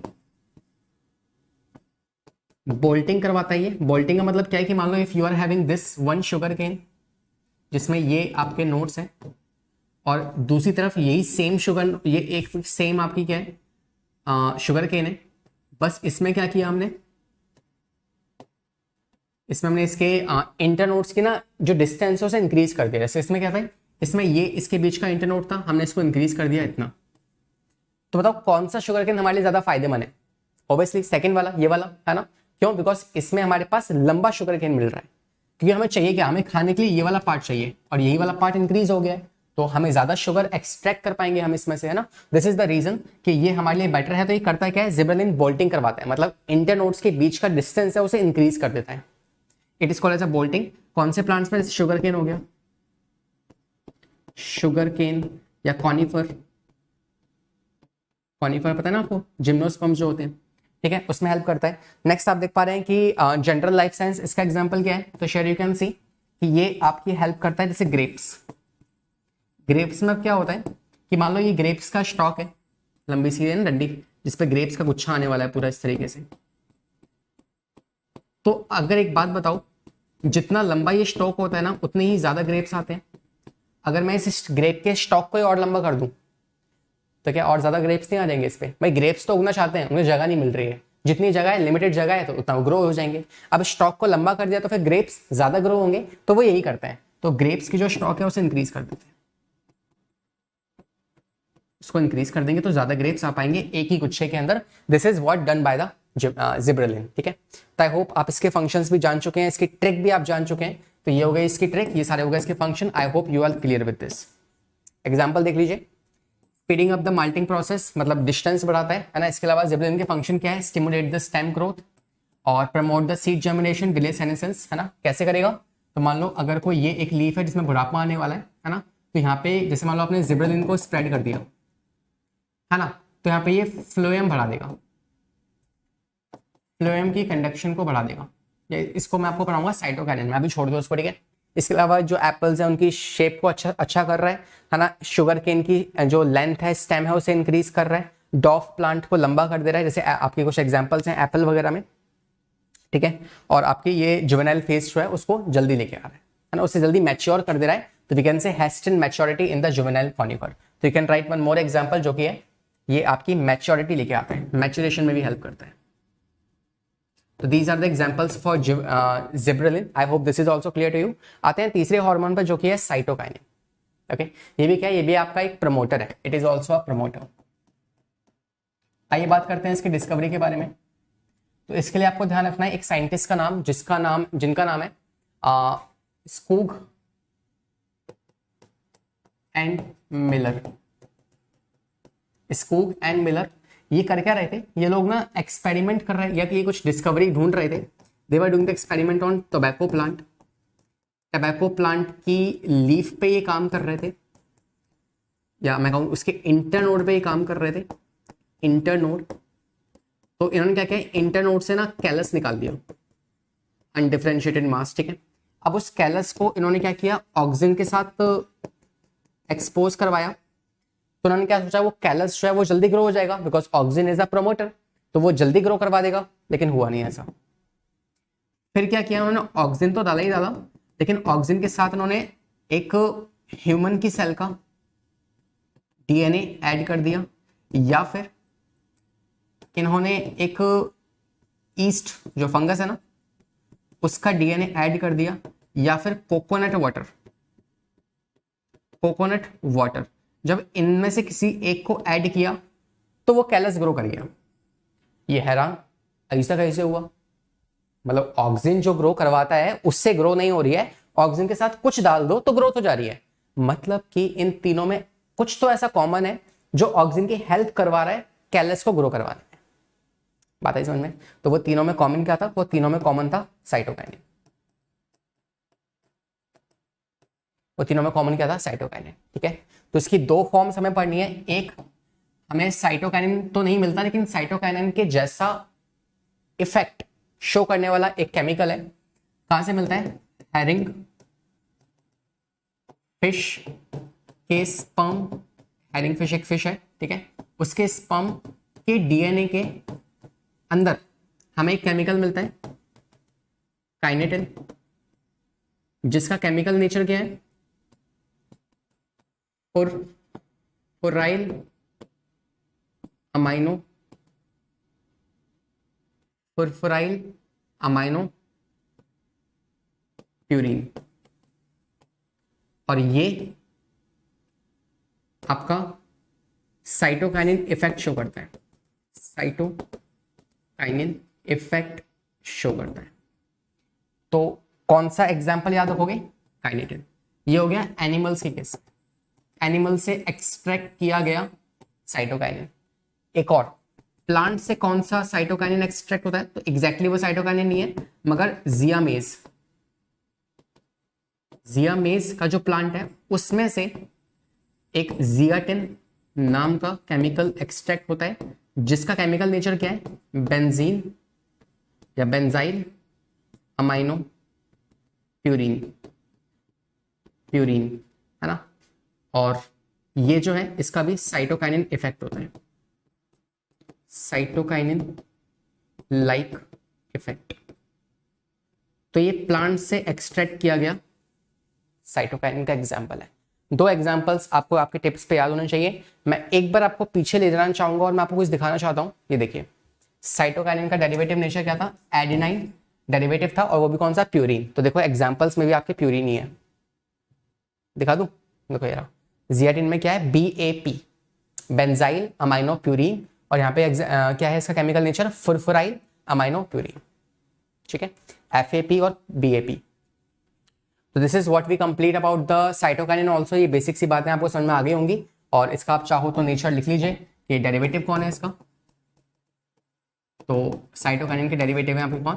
that is adenine purine is the derivative for this. ये भी ग्रोथ करवाता है, तो ये भी आपका प्रमोटर है। और इसके एग्जाम्पल, इसके फंक्शंस आप चाहें तो लिख सकते हैं। मैं आप ऑलरेडी आपके लिए लिख के लाया हूँ, है ना। इसकी कोई ट्रिक मुझे नहीं पता, बट मैंने इसको ऐसे ही याद कर लिया था कि पहली चीज आपकी हेल्प करता है अपाइकल डोमिनेंस को ओवरकम करने में, सेल डिवीजन में हेल्प करता है। देखो यहाँ पे C for cytokinin, C for cell division, cell division में हेल्प करेगा। दूसरा, ओवरकम अपाइकल डोमिनेंस। तीसरा, डिले सेनेसेंस, बुढ़ापे को अगेन ये डिले कर देगा। कैसे डिले करेगा? कि मान लो if this is the plant जिसमें ये एक लीफ है जो कि ओल्ड हो चुकी है, जो कि ओल्ड हो चुकी है, इसका आपने क्या किया? आपने इसमें साइटोकाइनिन आपने स्प्रे कर दिया, तो इसकी वजह से क्या होगा कि इस वाली जगह पे फ्लोएम का कंडक्शन इंक्रीज होगा, तो उससे क्या होगा? मिनरल न्यूट्रलाइजेशन हो जाएगा, mineral mobilization, not neutralization, it's mobilization. तो जो मिनरल्स हैं वो इस वाली लीफ में मूव कर जाएंगे, तो क्या होगा? ये बुढ़ापा जो जल्दी आने वाला था वो जल्दी नहीं आएगा। ऐसे ही काम करता है, सेनेसेंस को डिले करता है। बाकी ये फ्लावरिंग जो है उसमें इसको इंड्यूस करवाता है, और शूट को डेवलपमेंट करवाने में हेल्प करता है ना। ये काम है इसके, आप पढ़ लो, यहाँ पे सब कुछ लिखा हुआ है, बस याद कर लेना, ठीक है। तो सेल डिवीजन को रेगुलेट करता है, अपाइकल डोमिनेंस को ओवरकम करता है। कैसे? If this is the stem जिसमें ऊपर क्या है? ऑक्सीजन की वजह से अपाइकल डोमिनेंस आ रखी है, तो अगर आप इसी प्लांट में साइटोकाइनिन स्प्रे कर दोगे तो अपाइकल डोमिनेंस हट जाएगी और साइड के बर्ड्स निकलना शुरू हो जाएंगे। ठीक है, इसके अलावा सेनेसेंस को डिले करेगा, फ्लोएम को इंक्रीज करके और न्यूट्रिएंट्स को मोबिलाइज करवा के प्रमोटर करेगा आपके न्यूट्रिएंट्स मोबिलाइजेशन को, और प्रमोट करेगा क्लोरोप्लास्ट की डेवलपमेंट को। तो ये स्टोमेटा ओपनिंग में भी हेल्प करता है। स्टोमेटा ओपनिंग में भी इसका कंट्रीब्यूशन है। और last, help to provide new leaves and adventitious shoot, तो शूट डेवलपमेंट में भी इसका काम होता है किसका, साइटोकाइनिन का। ठीक है, अगर आपको थोड़ा बहुत याद हो तो हम टिश्यू कल्चर में पढ़ चुके हैं इसके बारे में, किया जो ऑक्सिन है एंड साइटोकाइनिन, ये दोनों ही एक प्रपोर्शन में आकर आपके कैलस की डेवलपमेंट करवाते हैं, आगे नहीं, कैलस की डेवलपमेंट करवाते हैं। कौन, ऑक्सिन और साइटोकाइनिन साथ मिलके। ठीक है, साथ मिलके, तो इनके प्रपोर्शन पे डिपेंड करता है। जैसे आपको मैं बताऊं तो अगर को ऑक्सिन की मात्रा ज्यादा हुई किससे, साइटोकाइनिन से, एक केस ये बन सकता है। दूसरा केस, साइटोकाइनिन की मात्रा ज्यादा हुई किससे, ऑक्सिन से। और तीसरा, दोनों की ही मात्रा बराबर हुई तो। ठीक है, तो इसमें क्या होगा, इसमें आपका कैलस डेवलप हो जाएगा। ठीक है, अगर को ऑक्सिन ज्यादा हुआ तो रूट डेवलपमेंट होगा, या I think I should say shoot development होगा, शूट डेवलपमेंट। और अगर को साइटोकाइनिन ज्यादा हुआ तो रूट डेवलपमेंट हो जाएगा। रूट्स डेवलप होना स्टार्ट हो जाएंगे, तो अकॉर्डिंग टू योर नीड, आपकी जरूरत क्या है, आप ऐसे करवा सकते हैं। ठीक है, आते हैं अगले पार्ट पे, जो कि है लास्ट आपका, जो कि है एब्सिसिक एसिड। ठीक है, ये क्या है, ये आपका इनहिबिटर, इट इज इनहिबिटर, मतलब ये ग्रोथ को रोकने वाले। ठीक है, देखते हैं इसके बारे में। तो इसकी जो डिस्कवरी है वो कुछ खास नहीं है, बट बहुत सारे साइंटिस्ट अलग अलग टाइम पे अलग अलग तरीके से डिस्कवरी कर रहे थे। तो किसी को, सबको दिखा कि भाई ऐसा ऐसा इफेक्ट शो हो रहा है, मतलब ये सब कुछ रुकवाएगा, मतलब डॉर्मेंसी को इंक्रीज करवाएगा ताकि ग्रोथ कम हो जाए। ठीक है, जर्मिनेशन को रोक देगा। ठीक है, आपके शूट डेवलपमेंट को रोक देगा, रूट डेवलपमेंट रोक देगा, सारा काम ये रोकने वाला करता है, रोकता है सब कुछ ये। ठीक है, तो इन दैट केस जब साइंटिस्ट काम कर रहे थे, उनको दिखा कि यार एक प्लांट है, उसमें कुछ है जो ये वाला इफेक्ट शो कर रहा है, तो उसने उसको नाम दे दिया एब्सिशन बी, एब्सिशन बी। किसी ने देखा कि यार दूसरा प्लांट है, उसमें ये वाला इफेक्ट शो हो रहा है, तो किसी दूसरे साइंटिस्ट जो अलग से काम कर रहा था, उसने कहा कि यार ये पता है क्या है, ये इनहिबिटर है, इनहिबिटर। सेकंड, किसी तीसरे ने नाम दिया इसको डोरमेंट, डोरमेंट नाम दे दिया। तो बाद में जाके यार इन तीनों का पता लगा कि ये तीनों सेम ही केमिकल थे, और फिर बाद में इसका नाम रख दिया गया ABA, that is abscisic acid. ठीक है, तो ये इसका नाम रख दिया गया लास्ट में जाके। और अगर इसकी मैं आपसे पूछूं कि इसका डेरिवेटिव कौन है, तो you will say the derivative of this is, कौन है इसका डेरिवेटिव, किसका, एब्सिसिक एसिड का, दैट इज कैरोटीनॉइड, जो कि एक स्टोरिंग पिगमेंट होता है प्लांट्स में। ठीक है, इसके अलावा पूछूं इसका प्रिकर्सर कौन है, तो you will say Viola xanthine, Viola xanthine, जो कि आप जानते हैं कि आपके ज़ैंथोफिल का ही एक पार्ट होता है, टाइप होता है। ठीक है, वियोला ज़ैंथिन।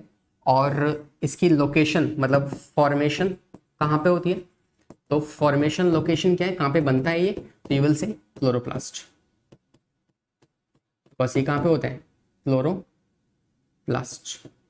क्लोरोप्लास्ट में क्या होता है, वियोला ज़ैंथिन। तो वियोला ज़ैंथिन जो है वो कन्वर्ट हो जाता है किसमें, आपके ABA के अंदर, कहाँ पे, क्लोरोप्लास्ट में। तो ये हो गया इसकी बेसिक बातें। आइए इसके फंक्शन की बात कर लेते हैं। तो इसके फंक्शंस क्या होते हैं, पहला फंक्शन है आप देख सकते हैं, जो कि है इंक्रीज करेगा टॉलरेंस स्ट्रेसफुल एनवायरमेंट कंडीशन को। ठीक है, कि अगर स्ट्रेसफुल एनवायरमेंट है उसे टॉलरेट करने में हेल्प करेगा।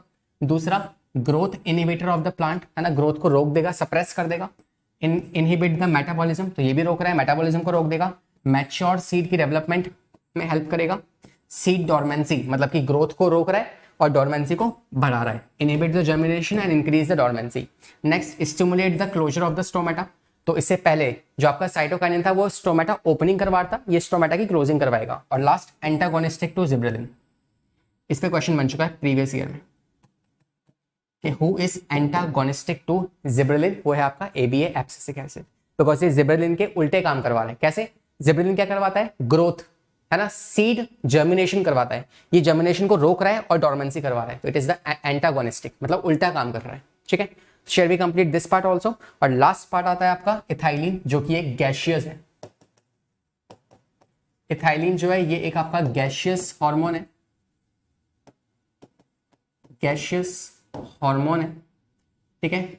और ये जो है इसके भी कुछ फंक्शंस हैं, है ना, कुछ खास इसकी डिटेल है नहीं हमारे पास, बहुत छोटा सा पार्ट है ये, तो इसके जो आपके पास इंपॉर्टेंट पॉइंट्स होंगे तो वो आपको इन्हीं नोट्स में आगे मिल जाएंगे, ठीक है। इसके अलावा इसके कुछ खास फंक्शन है नहीं, ये आपके स्टोमेटा में जो है ओपनिंग में और क्लोजिंग में डिपेंडिंग अपॉन द सिचुएशन पे काम करता है, और कुछ बेसिक काम्स हो रहे हैं इसके, वो आप देख सकते हैं नोट्स के अंदर, ठीक है।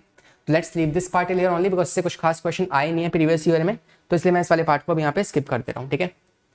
बाकी डिटेल लेक्चर्स में आपको इसके पार्ट्स जो है वो मिल जाएंगे। आइए बात करते हैं इन क्वेश्चंस की। अब हम आ चुके हैं यहाँ पे क्वेश्चन वाले पार्ट पे, and we have done this whole chapter होता है यहाँ पे खत्म। लास्ट इस टॉपिक के क्वेश्चंस देखते हैं कि यार प्रीवियस ईयर में कौन कौन से सवाल इस पे आ रखे हैं। देखो मैं प्रीवियस ईयर क्वेश्चंस भी लेके आया हूँ, लेट मी शो यू। देखो ये रहे, AIPMT मेम्स में आपका क्वेश्चन आया है ना, तो 2020 में, 2010 में, 12 के अंदर, है ना, तो ऐसे काफी सारे सवाल आए हैं। तो अब हम इन सवालों को स्टार्ट करते हैं। तो टिल दैट जो अभी तक तुम्हें पढ़ाया है एक बार उसे रिवाइज करो, then we will move on to this question part. तो भाई शुरू करते हैं सवालों का सिलसिला। पहला सवाल आपसे कह रहा है विच of the following is not a characteristic of PGR। PGR बोले तो what, it is plant growth regulators. तो इनमें से कौन सी वाली प्रॉपर्टी या कैरेक्टरिस्टिक नहीं है PGR के बारे में? ये बड़े होते हैं, सिंपल मॉलिक्यूल्स हैं, या फिर डाइवर्सिफाइड केमिकल कॉम्पोजिशंस होती है इनकी, या फिर none of these.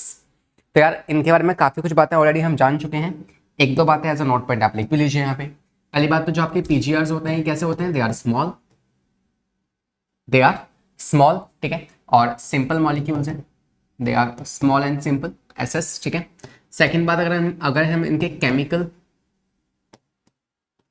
Chemical composition की बात करें तो आप कहेंगे कि बॉस जो इनकी केमिकल कॉम्पोजिशन है वो अलग अलग वेरी करती है। ये या आप जानते हैं कि ये इंडोल ग्रुप से भी बिलोंग कर सकते हैं, जैसे आपका ऑक्सीजन होता है ना, IAA, इंडोल 3 एसिटिक एसिड, ठीक है। तो ऑक्सीजन बना सकते हो आप इंडोल की मदद से। दूसरा आप कह सकते हो कि ये टर्पीन डेरिवेटिव भी होते हैं, कैरोटिनोइड्स, राइट, डेरिवेटिव भी होते हैं। इसके अलावा ये जो है आपके, तो ऐसी अलग अलग इनके पास क्या होगी, अलग अलग केमिकल कॉम्पोजिशन से आप इन्हें बना सकते हैं। तो that is how they have variety of diversified chemical composition. तो that means all of these is going to be the correct, sorry large, it is going to be the wrong statement which is not a characteristic. तो large बड़े नहीं होते हैं, they are small, they are simple and diversified chemical composition इनके पास होती है, ठीक है। सवाल नंबर 2 आपके सामने कह रहा है N6 furfuryl amino purine is which derivative. तो इनमें से कौन सा डेरिवेटिव होता है? तो इंडोल कंपोनेंट्स आप जानते हैं, जैसे कि आपका ऑक्सीजन, वो इंडोल डेरिवेटिव है, ठीक है। एडेनाइन में आप कहोगे ये आपका कौन सा, N6 फुरफुराइल अमाइनो प्यूरिन। कौन सा वाला प्यूरिन है? एडेनिन वाला प्यूरिन है, ठीक है। तो ये इसका डेरिवेटिव होता है। और टर्पीन डेरिवेटिव्स एंड कैरोटिनॉइड्स, तो कैरोटिनॉइड्स जो होते हैं ये आपके एसिटिक एसिड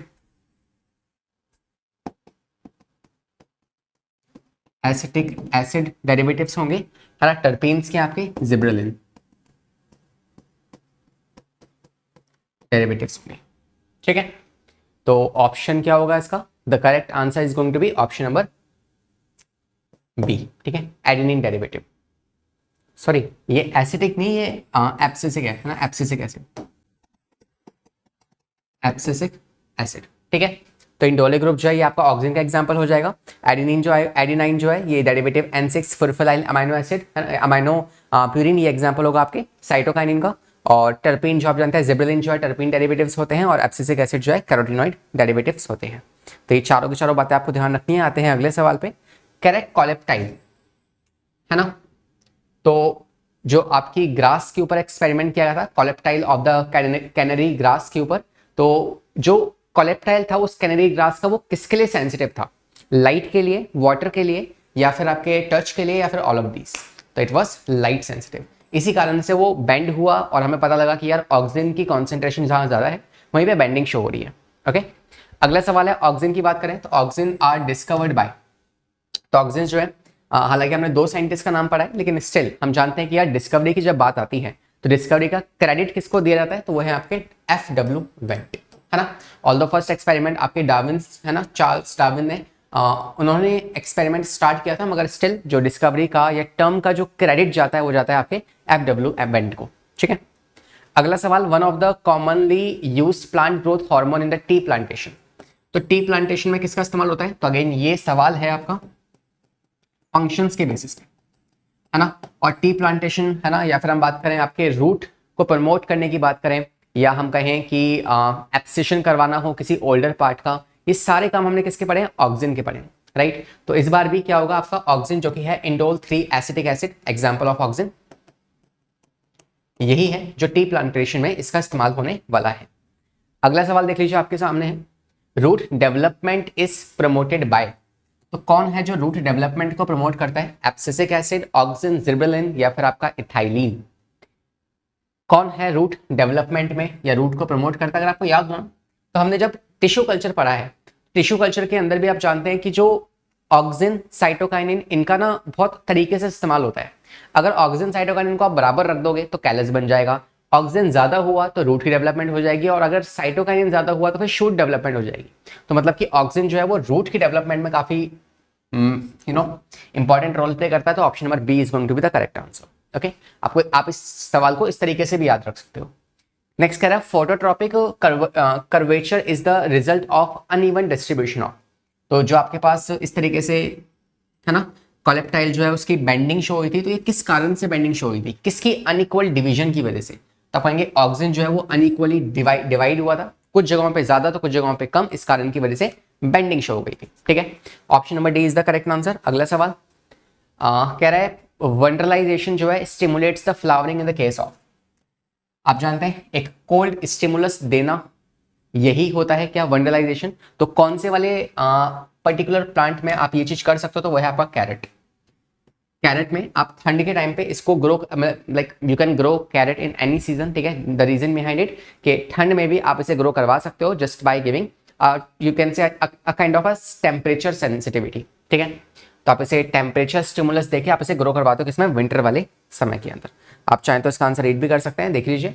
टर्मरिक प्लांटेशन क्यों नहीं होगा आंसर, बिकॉज आप जानते हैं टर्मरिक होती है उसको हम जैन से मार्च के मंथ में ग्रो करवाते हैं, और कल्टीवेशन हम कर लेते हैं इसका, है ना, with in just 7 to 8 month, तो उससे हम प्रॉपरली, या उसको जरूरत ही नहीं होती है एक कोल्ड सेंसिटिव, या फिर आप कह सकते हो एक कोल्ड स्टिमुलस की, तो इस वजह से ये एग्जाम्पल नहीं होगा वंडरलाइजेशन का, ठीक है। इसके अलावा ऑप्शन नंबर बी की बात करें, कैरेट जिसको आप कल्टीवेट कर लेते हो in the month of winter season, तो जैसे उसे ठंड का एक स्टिमुलस मिलता है वैसे आप उसे कल्टीवेट कर लेते हो। दिस इज द एग्जांपल और द बेटर एग्जांपल ऑफ वंडरलाइजेशन। इसके अलावा जिंजर और आपका यैम्स जो होते हैं ये भी एग्जांपल नहीं होंगे, ओके।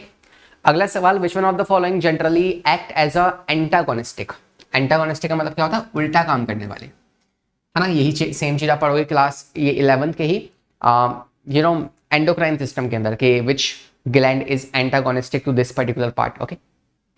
चलिए यहाँ देखते हैं, कह रहा है जिब्रेलिन के अगेंस्ट या इसके उल्टा काम कौन करता है, तो आप जानते हैं जिब्रेलिन जो होता है ये क्या करवाता है, जर्मिनेशन करवाता है, और जर्मिनेशन को रोकता कौन है, वो है आपका एब्सिसिक एसिड, है ना। एब्सिसिक एसिड जो है रोकता है जर्मिनेशन को, तो जिब्रेलिन जो है उसे करवाता है, तो एक दूसरे के उल्टा काम करते हैं ये, तो ये होगा इसका जवाब। अगला सवाल देखो, AIPMT 2013 का सवाल आया हुआ है ना, 2013 में सवाल आया था, during seed germination its stored food is mobilized by, और ये सवाल आगे भी रिपीट हुआ है कुछ सालों में, ठीक है। तो जिब्रेलिन जो होता है आप जानते हैं कि ये आपका खाना स्टोर कर रहा है जर्मिनेशन करवाने के लिए, मतलब लाइक जर्मिनेशन होनी है अगर सीड ये, तो उसके लिए जो खाना स्टोर किया जा रहा है उस खाने को अल्टीमेटली ट्रांसपोर्ट कौन करवाएगा, उसका मोबिलाइजेशन कौन करवाएगा, तो आप जानते हैं जिब्रेलिन जर्मिनेशन में एक ही हार्मोन है जिसका काम होता है, वो है आपका जिब्रेलिन, ठीक है। तो वही सारे काम करने वाला है, वही लीड करने वाला है इस पूरी एक्टिविटी को, ठीक है। 13 नेक्स्ट क्वेश्चन देखते हैं, कह रहा है oxygen can be bio acid, हम तो बायो एसिड टेस्ट पढ़े हैं हम, है ना, हमने बायो एसिड टेस्ट पढ़े हैं, तो आप जाके देख भी सकते हैं, मैंने प्रॉपर्ली समझाया आपको क्या होते हैं बायो एसिड टेस्ट। तो इसके ऑप्शंस पढ़ते हैं, कह रहा है ऑक्सीजन को आप as a bio acid test कर पाओगे हाइड्रोपोनिक्स या पोर्टोमीटर्स में, लेट्यूस हाइपोकोटाइल इलोंगेशन में, या फिर एविना कोलेप्टाइल कर्वेचर। तो ऑक्सिन में हमेशा ध्यान रखना एविना कोलेक्टाइल कर्वेचर की तरह इसका क्या होता है, एक बायोएसे टेस्ट किया जाता है। ठीक है, अगला सवाल, जिब्रेला फ्यूजिकोराई जो है, it causes what kind of rice plant. तो कौन सी डिसीज कॉज करता है, तो हमने नाम पढ़े हैं साइंटिस्ट के, Japanese scientist as well as the name of the disease. तो ये कौन सी डिसीज कॉज करता है, फुलिश सीडलिंग, बकाने, या फिर आपका बोथ ए एंड बी या नन ऑफ दीज। तो दोनों ही सेम डिसीज है, राइट, जिसको फुलिश सीडलिंग कॉमन नेम में हम कहते हैं, जनरल नेम में, लेकिन साइंटिफिक नेम क्या है इसका, बकाने। ठीक है, अगला सवाल देखो, कह रहा है जो आपका विच of the following which 3 different kind of inhibitors were found in the mid 1960। Inhibitors जो कि ग्रोथ को रोकने वाले हैं। तो मिड 1960s में आप जानते हैं कि काफी अलग अलग साइंटिस्ट काम कर रहे थे, प्रयोग कर रहे थे। अलग अलग साइंटिस्ट ने कुछ कुछ कंपाउंड्स को ढूंढा, लेकिन आगे जाके पता लगा कि यार वो सारे कंपाउंड एक्चुअली सेम ही थे। तो जब वो अलग अलग साइंटिस्ट के द्वारा ढूंढे जा रहे थे इंडिविजुअली, जब वो सेपरेटली काम कर रहे थे, तो उस टाइम पे हर साइंटिस्ट ने उसको एक अलग नाम दिया। आगे जाके आप जानते हैं उसका नाम एब्सिसिक एसिड पड़ा, लेकिन उसके नाम अलग अलग पड़े थे। वो कौन कौन से नाम थे, तो वो थे आपके इनहिबिटर बी, एब्सिशन सेकंड और डॉर्मिन। ठीक है, डॉर्मेंसी करवाता है इसीलिए डॉर्मिन, और एब्सिशन जो कि रोक देता है, इनहिबिशन जो कि स्टॉप करता है। तो option number B is the correct answer. Okay, तो कंफ्यूजन यहाँ पे ए और बी में हो सकते हैं, तो आपको नाम इसका ध्यान रखना है। ठीक है, अगला सवाल कह रहा है the volatile substance causing the ripening of the unripen bananas. तो वॉलेटाइल सब्सटेंस जो कि इजिली एवापोरेट हो सके, तो वो तो एक गैस है, and what gas is it's nothing but ethylene. ठीक है, अगला सवाल, name the auxin given to which chemical. Auxin का एग्जांपल बताना है आपको। Is this indole 3 acidic acid, 6 acidic acid, indole 3 butyric acid, या फिर इंडोल 6 ब्यूटायरिक एसिड। काफी अच्छा सवाल है ना, और इसमें आपको प्रायोरिटी देखनी है कि प्रायोरिटी में आप कौन सा ऑप्शन टिक करेंगे। तो वैसे देखो दोनों ही एग्जांपल हैं आपके ऑक्सिन के, है ना, ऑप्शन नंबर सी बी और ए बी। मगर अगर को बोथ ऑफ दीज ऑप्शन नहीं दिया हुआ है, तो आपको एक मार्क करना हो, तो आप कौन सा मार्क करेंगे, ऑप्शन नंबर ए मार्क करेंगे। ठीक है, indole 3 acidic acid. Okay, what promotes the abscission of older mature leaf. Old mature leaf में क्या प्रमोट किया जाता है, कौन है जो मतलब ओल्डर मैच्योर लीफ की प्रमोशन करता है, एब्सेशन करता है, सॉरी, है ना। मतलब कोई लीफ अगर पुरानी हो चुकी है, तो उसको हटाने का काम कौन करेगा, कौन इसे प्रमोट करेगा, भाई इसको हटाओ जल्दी, काम की नहीं है ये। तो एब्सेशन करेगा, ऑक्सिन करेगा, इथाइलिन या फिर साइटोकाइनिन। तो ऑक्सिन जो होता है वो सेनेसेंस करवाता है किसके, ओल्डर पार्ट्स का, और यंग वाले पार्ट्स को प्रमोट करता है, यूथ को प्रमोट करता है। ठीक है, तो option number B is the correct answer. अगला सवाल, the process of removal of shoot tip. Shoot को ही अगर आप रिमूव कर दो just to avoid apical dominance, है ना। अपाइकल डोमिनेंस क्या होता है, बिकॉज ऑफ दिस शूट बाकी लेटरल पार्ट्स ग्रो नहीं हो पाते। ठीक है, लेकिन अगर आप इसके शूट को ही काट दो, बिकॉज ऑक्सीजन आपको यही मिलेगा, और आपने इसे काट दिया, तो in that case apical dominance नहीं रहेगा, और बाकी वाले पार्ट्स जो लेटरल रूट्स हैं या लेटरल पार्ट जो है, ये भी इजिली ग्रो हो पाएंगे। ठीक है, and what do we call this, it's called as a decapitation. Decapitation. ठीक है, auxin induces the parthenocarpy in which of the following plant. तो ऑक्सिन के ऑल्दो हम बहुत सारे फंक्शंस पढ़ चुके हैं, उन्हीं में से एक फंक्शन था आपका पार्थेनोकार्पी। ठीक है, रूट को प्रमोट करता है, ओल्डर पार्ट्स की सेनेसेंस करवाता है ना, और बहुत सारे फंक्शंस हमने देखे थे। तो इनमें से आप जानते हैं कि it induces the parthenocarpy in the case of tomato. Okay, option number A. अगला सवाल, which of the following PGR is widely used as a herbicide. Herbicide, है ना, वीड्स को रिमूव करना के लिए आप जानते हैं कुछ पीजीआर का इस्तेमाल होता है। कौन से वाले पीजीआर हैं जो एज अ हर्बिसाइड इस्तेमाल होते हैं, तो वो है आपके ऑक्सिन। तो आप देख पा रहे हो सारे के सारे मेजॉरिटी ऑफ जो सवाल हैं इस टॉपिक में से, वो पहली बात तो आपके आए हैं पीजीआर में से, और पीजीआर में से सबसे ज्यादा इंपॉर्टेंट कौन है, वो है आपका ऑक्सिन। तो ऑक्सिन को बड़े ही ध्यान से पढ़ना है, हर एक वर्ड से एक सवाल बन सकता है, तो उसको हर एक टॉपिक को बड़े ध्यान से सुनना। ठीक है, 2,4-D which is two four dichlorophenoxy acetic acid does not shows the herbicidal action. तो आप जानते हैं ये एग्जांपल है एक आर्टिफिशियल ऑक्सिन का, तो ये जो है ये एज अ हर्बिसाइड काम नहीं करता किसके ऊपर, तो मोनोकॉट्स है ना, डाइकॉट पे जो ब्रॉड लीव्स हैं जनरली उन पे एज अ हर्बिसाइडल इस्तेमाल किया जा सकता है, मगर नॉट ऑन द मोनोकॉट्स। ठीक है, अगले सवाल पे आते हैं, और आखिरी कुछ सवाल बचे, ये देखते हैं। Which of the following was first reported gibberellin to be discovered. कौन सा वाला जिब्रेलिन जो है वो फर्स्ट रिपोर्ट किया गया था। तो ऑल्दो आप जानते हैं कि हमारे पास कुछ 126 जिब्रेलिक एसिड जो है ये अभी तक टिल हमें नॉन है, मगर इसमें से जो जिब्रेलिन एसिड 3 ये कॉमनली और वाइडली यूज किया जाता है। इसके अलावा GA1 जो है इसको फर्स्ट टाइम डिस्कवर किया गया था, और जो जिब्रेलिक एसिड 3 है इसको फर्स्ट टाइम स्ट्रक्चरली डिफाइन किया गया था। स्ट्रक्चरली डिफाइन किया गया था, डिफाइन किया गया था, और आप कह सकते हो इट इज कॉमनली यूज्ड। आज के टाइम पे से हम कॉमनली यूज करते हैं, ठीक है। और जो GA1 है इट वाज फर्स्ट डिस्कवर्ड, इसको पहली बार डिस्कवर किया गया था। ओके, तो option number A is the correct answer. आते हैं अगले सवाल पे। कह रहा है which ability of gibberellin is used to increase the strength of the grape stalks. आपको पता है कि हमने एप्पल में इस्तेमाल किया है, हमने ग्रेप्स में इस्तेमाल किया है ना। तो अगर हमें ग्रेप्स ज्यादा उगाने हैं, मतलब हम चाहते हैं कि एक ही स्टॉक में बहुत सारे ग्रेप्स आ जाएं, तो हम क्या कर सकते हैं, उसकी स्टॉक का साइज इंक्रीज कर दो, है ना। तो if we increase the length of the axis, अगर हमने इस ग्रेप्स की एक्सिस की लेंथ को ही लंबा कर दिया तो एक ही ग्रेप के गुच्छे पे बहुत सारे अंगूर आ पाएंगे। ऑप्शन नंबर बी, सिंपल है ना, कॉमन सेंस का सवाल था ये तो। नेक्स्ट कह रहा है on spraying the gibberellin on the sugarcane. Sugarcane की क्रॉप पे हमने इसका बहुत फायदा उठाया हुआ है ना, बहुत फायदा उठाया हमने इसका, अच्छे से इस्तेमाल किया है इसका, है ना। तो अगर हम इसे शुगर केन के जो क्रॉप आपके पास है उस पर आप स्प्रे कर दोगे, तो इन दैट केस क्या है, उसकी स्वीटनेस को इंक्रीज कर देगा या उसकी लेंथ को इंक्रीज कर देगा। जो आप जानते हैं नोड एंड ये दूसरा नोड, इसके बीच में इंटर नोड, इस इंटर नोड की लेंथ को इंक्रीज कर देगा या स्ट्रेंथ बढ़ा देगा, है ना, इसकी रूट की स्ट्रेंथ, या फिर all of these.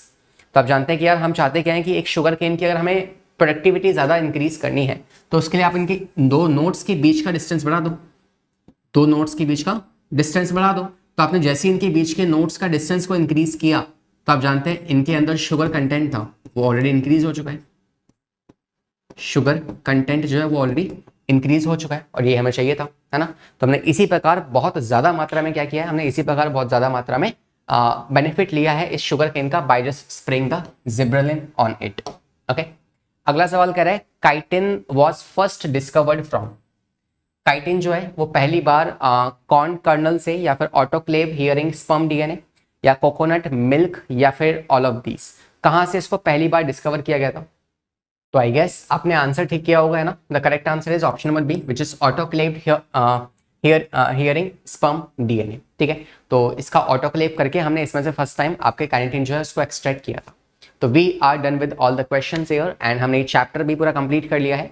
I hope कि आपने चैप्टर प्रॉपर्ली देखा होगा, और as I told you in the starting कि यार हमें वन शॉट में इस चैप्टर को निपटा रहे होंगे, तो हमने वन शॉट में पूरे चैप्टर को खत्म कर लिया है, ठीक है। And that's all for this session, and I hope that you like this session. So hit the like button and subscribe the channel. इसके अलावा if you want to study any topic from me, just search Lakshya Sir XYZ any topic on YouTube, and that's how you will get my video on that topic. बाकी हम मिलते रहेंगे आने वाली कुछ classes के अंदर, कुछ नए क्वेश्चंस, कुछ नए सवालों, कुछ नए टॉपिक्स के साथ। तब तक के लिए पढ़ाई करते रहें, सेफ रहें, bye bye, take care. I wanna be the greatest. Everybody on the fake shit. I look around and feel like everybody is the fakest. I make this every day and I'm impatient, hoping one day I blow up from the basement. Statement, the top is so vacant. I don't hear shit that I think is amazing. Wait.